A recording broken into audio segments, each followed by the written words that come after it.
اگر مرید سلسلہ صحیفے کی کسی بھی مرشد کی بیعت کرتا ہے اور پھر مرشد سے رابطہ نہیں رکھتا تو اس کے بارے میں کیا حکم ہے؟ رابطہ ضروری ہے، رابطہ ضروری ہے، رابطہ ضروری ہے۔ صحبت شیخ کی بغیر سلوک نہیں ہو سکتا۔ حضرت مجد الفسانی شیخ احمد فاروق سرندی رحمہ اللہ الباری نے ارشاد فرمایا ہے کہ مبتدی سالک کو بسا اوقات ذکر سے بھی رابطہ شیخ افضل ہوتا ہے۔ اور ہمیں مشائخ نے اپنے کتب میں جو آدابی طریقت ہے اس میں لکھا ہوا ہے کہ اگر مرید کسی دور کی مسافت میں نہیں ہے تو کم از کم 40 دنوں میں ایک دفعہ اپنے شیخ سے ملاقات اور رابطہ کر لے، نہیں تو ان کی اور شیخ کے درمیان شیطان حائل ہو جاتا ہے اور پھر ان کو ورغلاتا ہے اور اسے گمراہی کی طرف لے کے جاتا ہے۔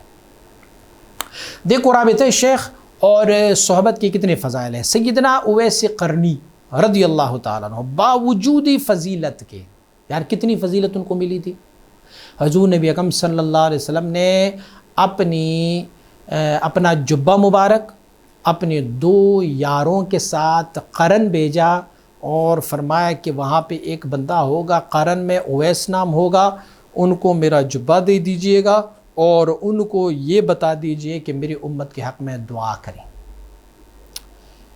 یہ ان کا مقام و مرتبہ تھا، لیکن باوجود اس کی بھی اویس قرنی کسی بھی ایک ادنا صحابی کی مرتبے تک نہیں پہنچ پاتے۔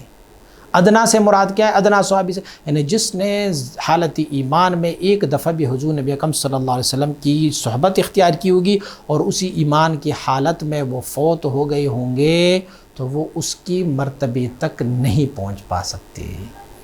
تو صحبت کی اتنی اثرات ہے، اتنی تاثیر ہے، ذکر لے، کسی سے بیعت ہو جائے اور اس کے بعد رابطہ نہ ہو تو آہستہ آہستہ وہ بیعت کے زمرے سے خارج ہو جاتا ہے اور اس کی بیعت ٹوٹ جاتی ہے۔ اسی لیے رابطہ نہایت ہی ضروری ہے، رابطہ نہایت ہی ضروری ہے۔